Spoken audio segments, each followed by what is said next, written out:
Hi, guys and gals.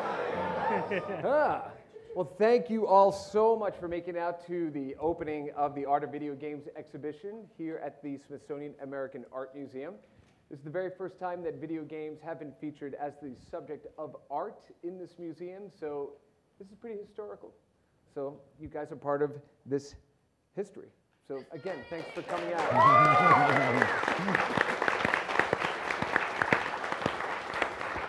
All right, now that's our new motto. Yesterday we were the future, today we're history. That's right. And speaking of history, so allow me to introduce the panel we have up here. You guys are in for an amazing treat. You know, one of the things we get to talk about all the time is that working with video games, working with game developers, we get to see a lot of each other at conferences that we go to, but by and large, you know, we never really get to talk to, you know, people who don't get to go to those conferences that maybe want to get into the video games industry or understand how they can bring the stories that they want to tell to the world. And so we have two panels today. The first one is going to be a panel about the evolution of video games. We're going to be talking to some of the pioneers and some of the people who are helping to keep this stuff alive. And with that, I'll start some introductions. So my name is Chris Melissinos. I'm the guest curator for the Art of Video Games. Thank you. There's the man. Thank you. Authored the book, The Art of Video Game, in the gift shop right now. That's right. Available at fine museum gift stores right upstairs. And for you people watching on the web, you can come to the Intellivision Lives website and buy it from our store. Shilling. That's right. Okay, Shilling. that is the last of the commercial promotion because we are in the Smithsonian, and so we are going to. Yes, I was told it's a federal crime to sell anything here other than what they have in the gift shops. There you are. Directly to my left is Mika. He is the Chief Creative Officer for Other Ocean Interactive and formerly Studio Head for Backbone Entertainment at Foundation 9. He has contributed to more than 100 games as an engineer, animator, and writer. Oh, that sounds good. There you are. Look at that. But when I met you, you were doing journalism, electronic gaming. Yes, that's right. Directly to his left is Keith Robinson, who has worked for Mattel Electronics as a programmer, designing the game Tron Solar Sailor. Woohoo! And supervising production for Intellivision, ColecoVision, and other platforms, including Intellivision Lives.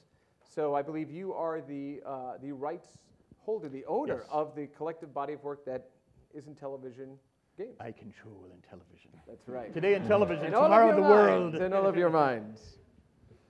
Next in we have Rand Miller, who is the co-founder and CEO of Cyan, which is now Cyan Worlds. And he catapulted to fame with the unexpected success of the computer game Myst. Yeah.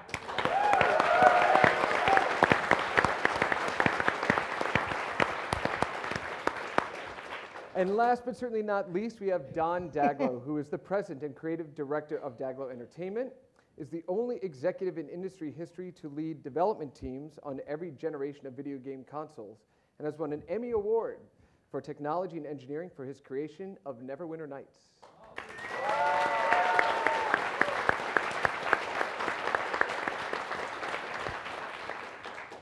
All right, guys. He interviewed me at Mattel. You know, maybe that's, you know what? Keith, that is a perfect place to start the discussion.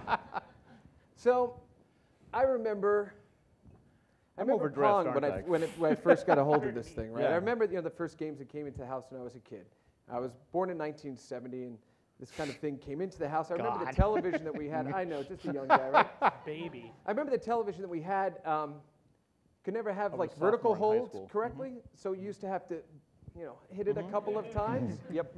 Which is different than your kids trying to hit your flat screen TV thinking that it's a touch screen. I don't know if you've ever seen that. And you know, I just remember being completely captivated by the fact that something was happening inside of the machine that I couldn't touch. It didn't exist in the real world, but I could control it. You know, there was something that was happening beyond the glass. You know, growing up with Intellivision, growing up with Atari, these were the sorts of experiences that we wanted to be a part of. Had a very difficult time as kids articulating why they were so important to us. So, you know, maybe, you know, we'll start with Keith, and you could talk a bit about, you know, what was the world like with video games Or back in those way days. back. Way We had back. to Okay, crank it. Grandpa's going All to tell the- a story here. No, no. So I want you to really talk about, frame Well, frame this the is the well, thing. no, hold on a second. Frame the discussion of computers and video games in the world who was just discovering what computers actually were. Right. Well, I hear this all the time from people that, the video game, the television, the Atari, whatever, was the first time these people ever interacted with a computer. You didn't have ATMs, you didn't have voicemail. I guess we had ATMs about then, but about the same time. And some people were still afraid of them. But yeah, that's, you didn't have the voicemail where you push this button, push that button. So all these things which now are part of life, for a lot of people started there. And I get letters all the time from people who say, I work at NASA, I worked on the Mars program, and the first time I ever got interested in computers or anything or science was playing my Intellivision. And I say, no refunds. Sorry, I am not going to be responsible for your career choices, but yeah, like I say, that was the fun thing about designing the games back then, is that we grew up in a time when there was no such thing as interactive games. And so, a lot of us had played board games or whatever, but that element of time which you can put into a game, there's a real timer there, and that's really what you have, is this interaction with the timer in there. We were making it all up, and at Mattel, this guy interviewed me at Mattel Electronics. Yeah, I should have mentioned they both worked together. So. Yes, but there was a thing called the Minkoff measure, and that was, it was a little measure, it was a little test. We weren't allowed legally to call it a test, but Mike Minkoff, who was your counterpart, other director, there were two directors there, he was one, Mike was the other one. But in early hiring, it was like, well, you can't go and hire, at that time, you couldn't advertise for a video game designer, there was no such thing. And the first couple of people they hired, there was one of them that turned out to be a real disappointment, programming-wise. So Mike created that specifically, so we need a standard so we can judge people on it. Mm-hmm. So he pulled out this little part of a real program, and that became the Minkoff measure, where you just had to look at it and then describe what's it doing. To that end, we're talking about limitations of not only technology, but the way to describe what it is that you were trying to build, right? Don, you actually have a great way of framing that discussion of, the works that you want to bring out through video games, but what the technology limited in terms of what you could do. Maybe you can talk a bit about that. Yeah, I think because, just as context, when I started writing games, we had text, and that was it, and would print on paper. We didn't have screens yet. We got screens in the mid-'70s. So when I first encountered the computer, you would hear, if you were outside the room, you would hear this clackety clack, clack, clack, clack, clack, clack, clack, clack, clack, clack, and you'd go in, and you would see an old teletype machine. It was the way they used to deliver news to newspapers from the news services. And it would print on paper, if there's the kind of paper you would normally write a letter on, and there is toilet tissue. And then you imagine what is halfway in between the two.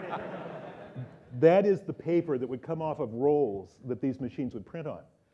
And so when we first encountered these machines, it was all text. And I was a playwriting major at Pomona College, so for me, text was, oh, I know what to do with this. This is very comfortable. But, so at that point, the idea of technology enabling us was very exciting. It was interactive. We could say, oh, wait, you can control what the computer says to the person based upon what the person typed into the computer? Oh, that's amazing technology.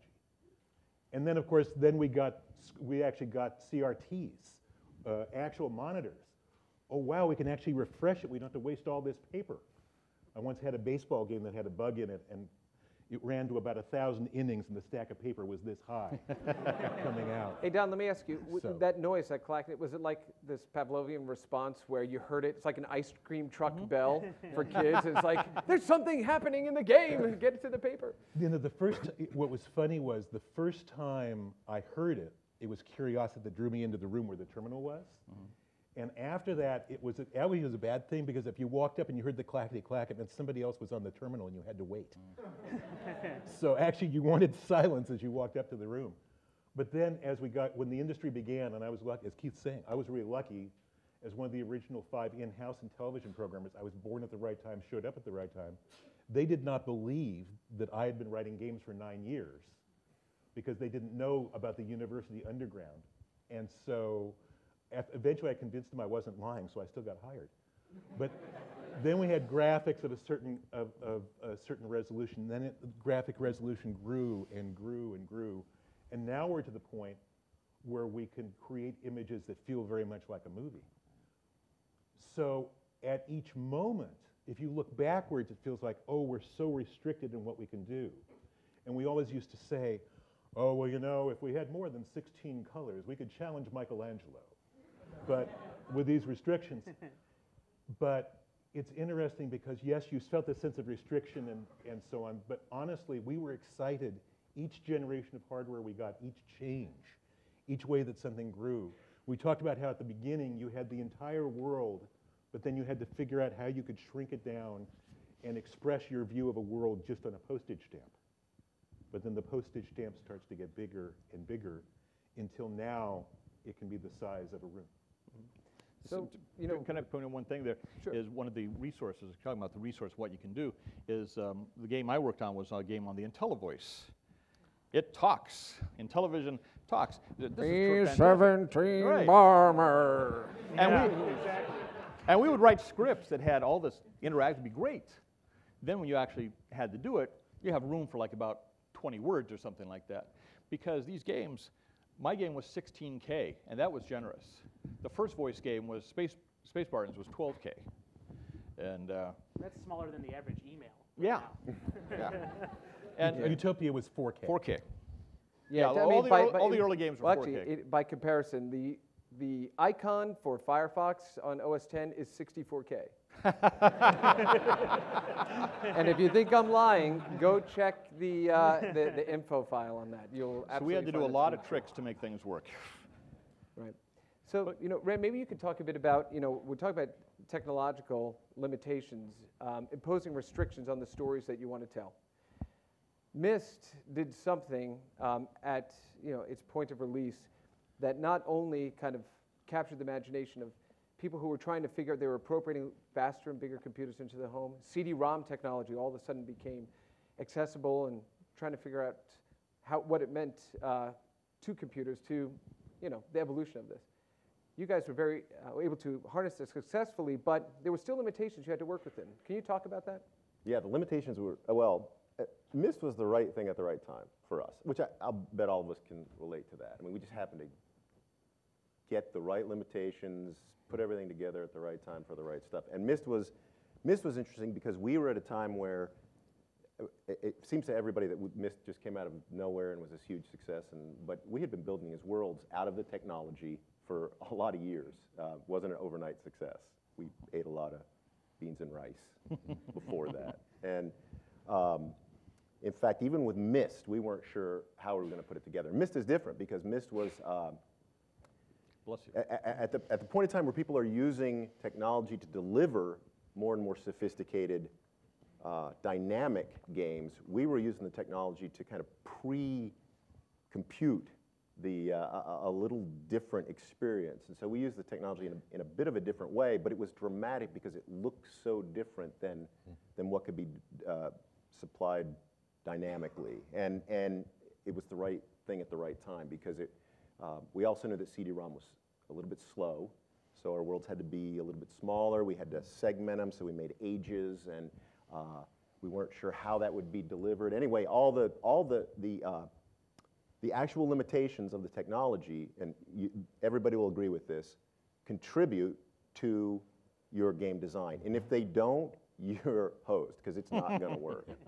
So those limitations, that box that you talked about, those things actually, you live with those, and it's this great back and forth. Well, what's the limitation? Let's do this, Are we still within the limitations? What about art? What about voice? Boom, boom, and it all builds, and it all kind of keeps contained in there. And if you've done everything magically, you get something that works at the end after you beat it with a stick for a long time.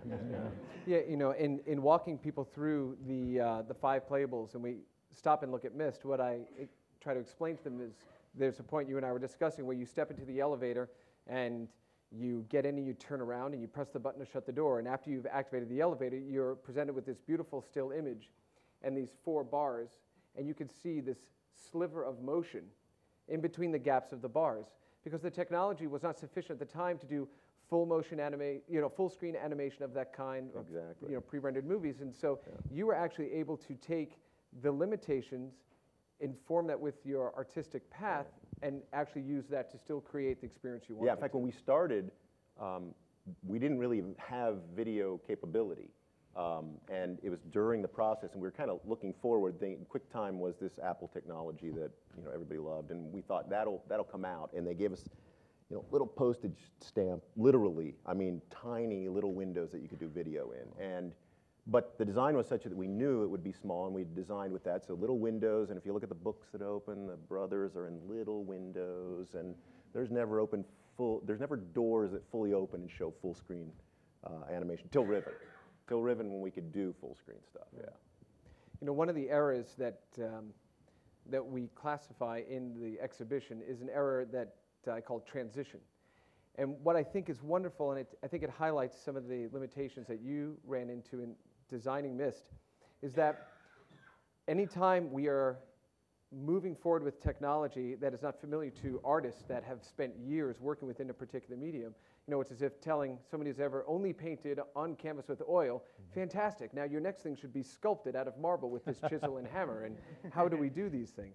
And so in some games, you can almost see what the artist was trying to do, because it is an amalgam of things that don't fully work by themselves, but together create a different experience than what was previously available, right? Now, Mike, you've spent a lot of time earlier on in your game development career looking at classic games and bringing them to more modern platforms. Yeah. Mike and I have had many discussions about, well, do you want this signal in the line because it added to, the noise on the screen, and how pure do you have to be, and could we do it in filters? Talk a bit about the issues and the approach that you've taken to bringing classic games and porting them to more modern platforms, trying to stay true to their original intent. Absolutely. The early on when I got into games, for me it was a passion. I grew up playing these guys' games, and they're heroes of mine. I went into games journalism. I remember when Myst came through our door, and it was quite a debate because people were like, "What is this?" And we know it was beautiful and it was amazing, but it was also developed. Talk about limitations. It was developed in HyperCard, a language that people weren't developing games in, and my entry into gaming, I started to, as a fan of these old games, I wanted to bring some of these games back and make sure that generations later were able to play them as they were intended. And one of the best examples I've given is you can play a game like Kaboom by Activision on the Atari 2600, and you had to have a paddle controller. And the game was so visceral, and it's such an intense, great game. Zen. It's a zen moment. And Warlords as well by Atari. Yeah. These are incredible games that when you play with those controllers, even today, modern game players, when they play them, they can't believe how incredible these games are. However, people were re-releasing these games with joysticks or D-pads and with controls that were not intended for the game. And people were baffled, like, why do people like this game? Or it just wasn't the right experience. It didn't feel right, and you didn't have that visceral experience you had when you played the original. And so early in my career, I set out to try to recreate those experiences in these games, or find a way to capture not just the game and how it looked, like the pixels and everything like that, but the nostalgic experience you had around it. And oftentimes there's like music associated with what you had, what things you're doing with your friends were the outside experience that you brought to the game. So games like Street Fighter and these things that I've been fortunate enough to work on, we've made sure that we replicate that experience down to the hum of the monitor, or the way that when you had a composite monitor, these old TVs, you didn't see the squares per se. In fact, artists were actually trying to design images to blur between pixels to make it look like there's more color, or to smooth out edges around. Like I remember I'd use D-Paint, a favorite tool of mine for a lot of my games, but you would sit there and painstakingly every pixel try to figure out how to make it look like it was a soft edge, or the curvature of a muscle, or one of these things. So it's more about, to me, making sure that the artwork and the way it was these games, I call them artwork now because I'm at the Smithsonian, that we capture that as it was intended. Because that image, people will send images over, and I noticed, like, Chris, I got to talk to you about the aspect ratio on some of those things in there. But even the aspect ratio is a little bit off in representation of some of these older games, and that makes everything look squished, or things are fatter looking, and sort of thing. And sometimes people know there's something a little bit off. So I've spent a lot of time in a lot of the games I've worked on recreating all that and making sure that these things are represented correctly. And it's pretty mind-boggling to see the difference. NTSC red bleed, I'll throw this out there really quick. Red on an NTSC screen bleeds very easily. Games where artwork was developed with that in mind, and they would use that to create images and the way things would move and animate. You just don't see that on emulation and stuff like today. So I spent a lot of time making sure that emulation we've developed and everything replicates that. Yeah, that was something Connie Goldman, who was an artist who worked for Dawn at Mattel. She was really good at that, you know, because you had 8 by 16 for a character, and you wanted a recognizable character. You'd have to combine 2 of these of different colors. She only had 1 color, but she took advantage of that, that this color's going to bleed to that. Yeah, and animation-wise too, I remember there's 2 moments in gaming that I remember seeing a character run that was like amazing to me. The Intellivision guy, we always call him, because the run cycle was so smooth and so organic. And Pitfall Harry and Pitfall, really amazing run cycles with 8 pixels wide. And when I was that young, I thought that was intentional. Like the graphics being really simple, I thought that was just an art style. I didn't realize that was like pixel limitations, or Today you only it had is. 160 pixels across or whatever. It's So become to an art me, style. I would draw pictures as a kid in pixels, really blocky pixels, because like that's what everybody does. This is how beautiful it looks. I mean, my TV, exactly. It's like my TV shows real people. Obviously, this thing Yeah. can do it. I don't know what these guys are trying to do. Yeah, this here, looks but better those than look like TV. football players. But to add one of the reasons I got into doing this again and bringing back these games was there was a game designer who passed away, and she had done a lot of the educational games and stuff back in the early 80s. And Ernest Adams spoke at her funeral and said, one of the sad things is you can't play her games anymore. The platforms are all dead. Yep. So she has died, but also all of her games have died. It's like, no, we're bringing them back. Absolutely. We don't want these games to be dead. Yep. So, you know, we're talking about the limitations of technology. But I also want to talk a bit about the progression of technology. So in moving from the Atari VCS to the Intellivision, and ColecoVision, you know, slid into that same era, what did the additional capabilities of the Intellivision give you over what was, you know, kind of took the world by storm at first blush, which was the Atari VCS? What Right. did the technology actually afford you as a game designer, as somebody who's trying to create an experience? Right. Well, I don't know if you agree with this, but with the Intellivision and the advance from the Atari, I don't think it was the hardware so much. I mean, obviously we had, you know, a graphics chip that could resolve more and put more objects. We didn't have the flicker when you put 2 objects and 3 objects on the same line. But I think the software, because the Intellivision had an operating system in it and routines the programmer could use. And I think that helped develop stuff, because you had a lot of the work already done for you. So you could come in and design stuff and not have to worry too much about reinventing everything each time. But And new so- genres came out of that too. Yeah. Because before I'd known Don Daglow for a little while, I didn't realize he had made Utopia for television until Keith told me. And that was a game that I'd not seen that genre before Right. on a game. I was playing Atari and playing Space Invaders. And, Right. Yeah, We always say actually- Don invented it. Yeah, actually, no, So- this is a great game. So Utopia is probably the very first kind of God or simulation game that was really experienced by the American public on a home machine. And Don actually has an excellent story as to how Utopia really came into being. So I'd love for you to share that, Don. Well, when I came out of college, there was no video game business, and we thought we were just we had to sneak around at night to write games on the terminals at the computer center, because if you're caught doing games during the day, well, you were interfering with serious computing and you would be kicked off the system. So amongst other things, I got a job as the system operator on the computer, so I was the one guarding the system from the evil gamers.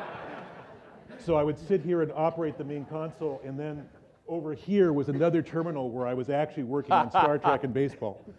But Right, does everyone know that Don was the one who created the first Star Trek?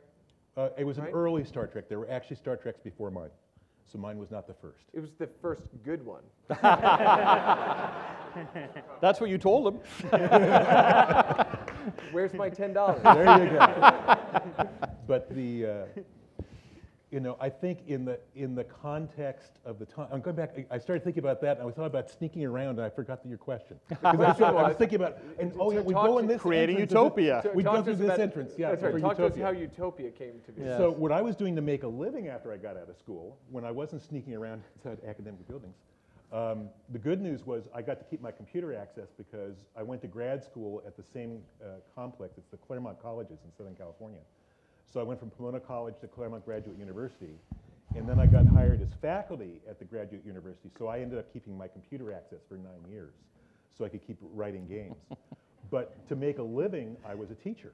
And I taught middle school social studies in a barrio called Cucamonga in Southern California with wonderful kids for 6 years.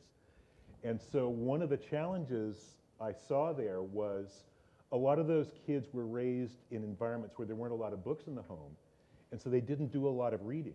And many of them had not seen much of the world. Some of them had seen maybe 16 to 24 square blocks is where they had spent most of their lives, because they're very urban neighborhoods. And so you start talking about France and Germany and Japan and China, it's a very abstract concept. So we were struggling with this, and one day I got an idea, and as a game designer, I noticed the cafeteria floor with its linoleum squares was a perfect grid. So I went to the hardware store and I bought 3 rolls of electrical tape, and I got my map, which of course has grids on it, and I recreated the world map on the cafeteria floor without asking the principal first, unfortunately. Now, and how big was this? I scaled it so it covered the entire, exactly the cafeteria floor. So you figure, I don't know, probably 75 feet wide, I don't know, 100 feet wide, whatever was the size of the cafeteria. Julian Lopez, thank you for not getting me in trouble for doing that. But and so then I made up games where the kids would play different roles in different countries, acting that out. We've got an old, at the Strong Museum up in Rochester, New York, they've got a copy of the old newspaper article showing our kids in the local newspaper playing on top of this electrical tape map. So when I started it in television, coming from having been a teacher and thinking about, okay, we've got a bunch of great sports games, those are going on. We've got a bunch of great arcade-style games, those are going on. How can I counter-program that? How can I do something that's different? Well, we'd done lots of simulation-type games on mainframes in the 70s. And I thought, well, we kind of had the map thing, and I just started playing with it, and Utopia grew out of my kids' old activities. Some of those kids are now my Facebook friends, which is cool. But that activity, combined with a game I wrote in the 70s called The Killer Shrews, which was based on a very bad 1964 movie, all that plus the idea of a created utopia. Right, so out of the need to educate, the television presented you a platform in which to go ahead and bring this experience out to a much wider audience. Yeah. Right? Can I make a point about this that also relates to limitations? Yeah, because then I want to speak to... Okay, just real quickly. One of the biggest limitations we had at Mattel was that Mattel Incorporated didn't know anything about computer. They knew 15-cent toys. They didn't know anything about $300 game systems. And so they didn't give us a big budget for hiring people. So we couldn't go out, here we were designing games based on computer stuff. We couldn't go out and hire people who had experience as computer programmers. So a lot of the people we hired were from all walks of life. And just like for example, Andy Sells, who had played the piano bar at the local Tony Roma's Ribs. And his wife was pregnant, and he said, boy, I better get a real job. And somebody said, hey, go down to Control Data Institute and take a 6-week computer course. And they came over to the job fair and said, hi, I'm a piano player who has 6 weeks of experience in computers. And we said, well, that sounds good. Let's hire him. He'll be creative. You see, and so we had all this creativity. Right. Anybody Right. in any era can make video games, guys. This is the point. I wish I'd have known about that. I wouldn't have had to work at a bank for something. All right, listen. But that was the strength. The strength was we had a team of people who were not a tech group. It was a creative group. Yeah. And that was why I think Mattel had the advantage of so many different types of games and genres. But that's the point. One of the points of this exhibition here as well is, the output that is now upstairs is not born out of some, soulless, faceless computer. Its route to the rest of the world may traverse some of those paths, but it is the humanity, the stories, the people behind these experiences that it's very easy to overlook them. It's very easy to just walk briskly past them and dismiss them. And this is, an extraordinary opportunity to take that time, to take a step back and, like I say, peel back that veneer and understand what the intent was underneath. So Rand, when we're talking about technology progression, tell us how advancements in technology then informed Riven and its sequels. Yeah, Riven was awesome. It was, Myst was basically did so well that it was like, here, buckets of money, do what you want. And we spent way too much time and money. Wasn't it the best-selling computer game of the 1990s? I like to think of Myst as the best-selling computer game of the last millennium. Ah, okay.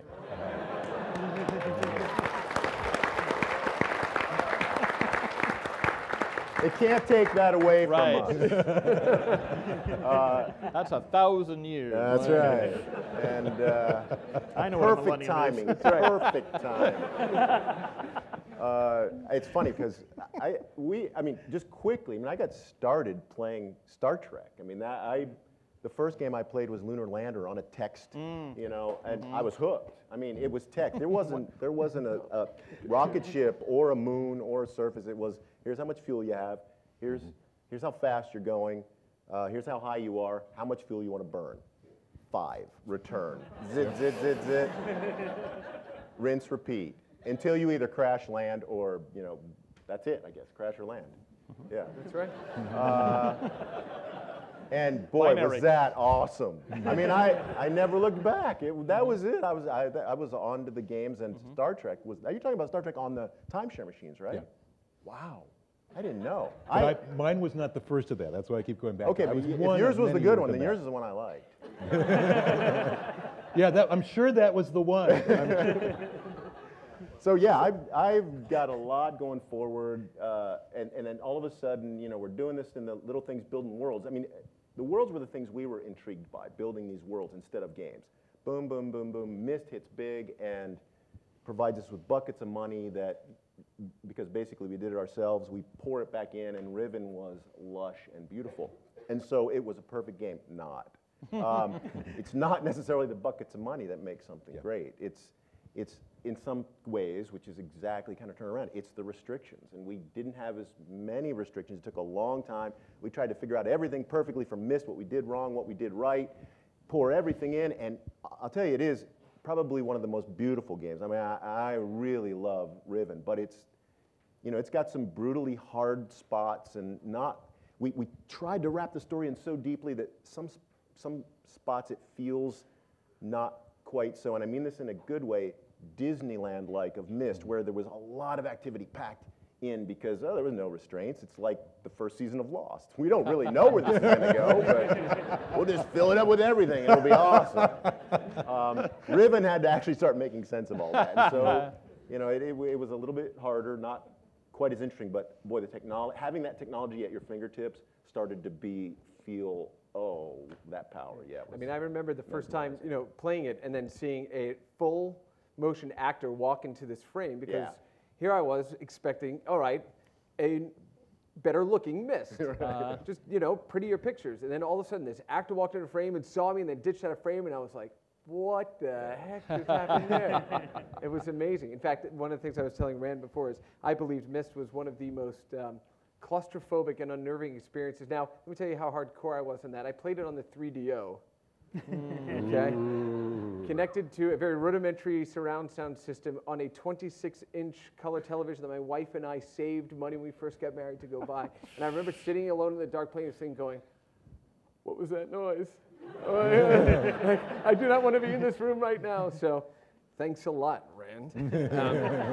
So Mike, what I want to talk to you about real quickly is a game that you guys worked on. Was called Perfect Dark Zero. Dark Void Zero. Oh, Dark Void Zero, rather. But Not Perfect Dark Zero. which Not is Perfect Dark Zero. Even scarier. You can pull the claps back. That's right, sorry. That's right. I've been up for a long time already. So Dark Void Zero. You and I have had many discussions about this, but I think it's wonderful to share this with the folks here today, because this is about taking modern technology, but also keeping kind of the art and the style and mechanics pure to the games you're trying to basically pay this homage to. So talk a bit about it. So I was at a game developers conference, and I was talking to a friend of mine who was at Capcom, and he was telling me about this big game they had coming up called Dark Void. And this is a good point to be in your career when you're like, I've got money to spend, and I want to work on something kind of small and cool. And so I was telling him this, and he's like, well, you could do whatever you want with Dark Void. Like, we're going to launch this game, but we don't have anything on these platforms. And I was really into the Nintendo DS, which a lot of people were kind of like dismissing or whatever, but I'm like, I love the DS. Thank you. Yes, it's a great one. And so we thought, what if we actually do, it was near April Fool's, and we're like, it'd be kind of cool to go out there and say, there's a game that Capcom was working on in 1988, and they didn't finish it, and it inspired this new Dark Void game. And so we came up with the concept of Dark Void Zero, and it happened really quick, because I'm like, I want to work on a Nintendo game, and I didn't get a chance to work on Nintendo in my career, so I want to do that. So let's build a game with all the same limitations, let's capture all the nostalgia of that, and put it out there and pretend this game existed in 1988 and fool everybody. So that night, I'd been drinking that day. That night, I had hit Wikipedia, and I started changing entries everywhere. And putting this game on every set I could find, everything like that, and just like... Well, that's where that came from about me. Yeah. You're the one. I am. You saw those? No. So we put all these things in there, and we announced the game maybe 3 or 4 weeks afterwards, and we put up some like screenshots and stuff like that, and people were suddenly experts on Dark Void Zero. Like I played that when I was young, and they're all hitting Wikipedia and going like, of course it was on Play Choice 10 and all this stuff, and it started to work. And then I knew that if we had to sell that even more to really like build people up in the fiction of this, I need to get somebody who was a little more famous, but maybe not back then. So we've been working with Jimmy Fallon from Late Night with Jimmy Fallon on some stuff, and we talked over the years, and like I knew he was a huge NES fan. So I said, what if we can say you won this contest to go to Japan, to be in a game that Capcom's making, but then it got canceled. He loved it. And so he had his dad send pictures of him from 1988 so we could Photoshop him into marketing materials. And he even went on national television and told us that he told all of America that he did this thing for us. And so by the time we launched and people downloaded this game, it was actually a love letter to NES games and the visuals and the audio of NES. Bear McCreary, who did our audio for the game, he is an Emmy-winning, I believe an Emmy-winning, he's a huge television and film composer. Did it for free. Sorry, Bear. Free you did. Sorry, that was great. But he did this composition by actually wiring up an NES and doing it authentically. Like he created all the music as an NES would have it. And our artists created everything in the limitations of an NES, the 52 color palette, and even the way that the sprites are displayed in the game and all stuff. But one of the biggest things that captured everybody's imagination, and this goes back to, I think, is why nostalgia and what was happening at the time is important. Okay, I know what you're going to say, but... I'll let you say it. No, I'm not going to say it, but I will tell you, when this happened, Mike's in California, I'm on the East Coast, so I must have called him at about 7 in the morning and went, I cannot believe you just did this, because I looked like an absolute fool doing it. So now he'll tell you what he actually did. It was 7 in the morning, I was really tired. We had the game start up, and if you remember playing NES, you probably remember the... Cartridge. Yes. I played that, I love that. The screen would flash, and you're like, oh, it's not working. You would pull the cartridge out, blow on it, and put it back in and hope that that would turn on. And more often than not, it would. So at the beginning of this game on DS, you fire it up, the screen starts flashing. People instinctively, we got so many letters about this, would instinctively just blow on the DS. and it was awesome. And we would listen to the microphone and wait for distortion, and that would activate the game. So like they would blow and the game would start. And it was like yeah, the problem was I was in a doctor's office waiting room. And I said, oh, let me download Mike's new game. I can't wait to play it. And it started flashing. I went, oh, my God. It's all good. But that's how important it is. It's like a time of life and what people remember about like the hardware itself, and you have to capture that when you bring these games back. Right. And so, again, it's not about the massive expanse of technology, comparatively speaking. It's about making sure that you are limiting your artistic intent, intent of what it is you want to say, the things that you pull in that are either present in society or present within the framework of the game you're creating, and work to that. So technology, again, is just a tool by which we use to create story, to create, like any artist in any medium, right? We have tools at our disposal in which to do these things. So I think it's fascinating that, in the earliest era of video games in the United States, we'd have to look at supplemental materials that would be shipped along with these classic games, because the square in the screen with an arrow is this warrior on an epic quest, and the only reason you know this is because you read 15 pages of this book that accompanied the product. Well, when I started at Mattel, designing a game meant they gave us grid paper, and you designed it on the grid paper, and then you said, okay, and you did a hexadecimal number that, you have essentially ones and zeros of the grid filled in. And so you figure out what the binary of that is, and you figure out the hexadecimal, and you enter it that way. And so it was all designed on paper. And then the programmers just kind of went, we're going nuts here. And so the development tools that we had to develop artwork was actually done by Eric Wells, who was one of the artists who worked for you. But he spent most of his time developing the system so that all of us could design stuff on screen. Could actually use the Intellivision as a tool to develop in television games. That's fantastic. It's funny. I mean, it's as if every time there's a new technology, the tools are not available, Right. and the development process gets rougher with that new technology for a while. Yeah. Yeah. Because you did, Star Trek in BASIC. It was pretty lush. I mean, not too bad. But then by the time the home computers came out, I've got 64 dots by 64 dots, and I mean the ones you build yourself. And I'm flipping ones and zeros on the front Right. of the thing, and we do that even now. I mean, now we've got.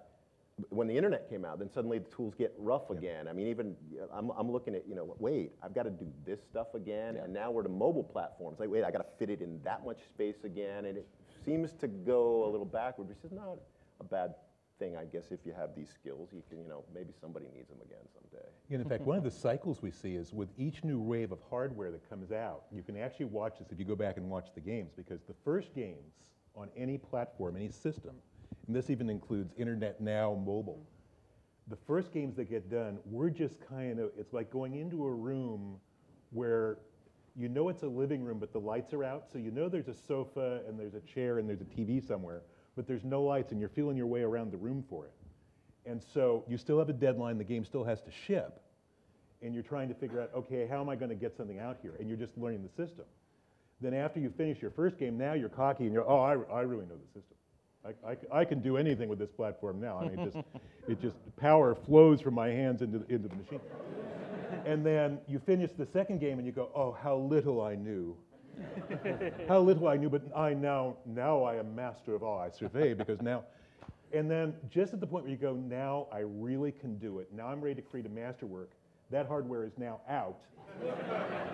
And you're back groping for the sofa and the chair in the living room again. Now, actually, but you bring up a wonderful point, which is why art in video games and video games as an artistic medium is so different than any other form of art, because it's not as if, brush technology for painting is changing so drastically that the techniques you learned 20 years ago are no longer applicable today. It's not as if paint technology has changed or musical composition as much. So the changes that happen there happen slowly over time, over a much longer expanse.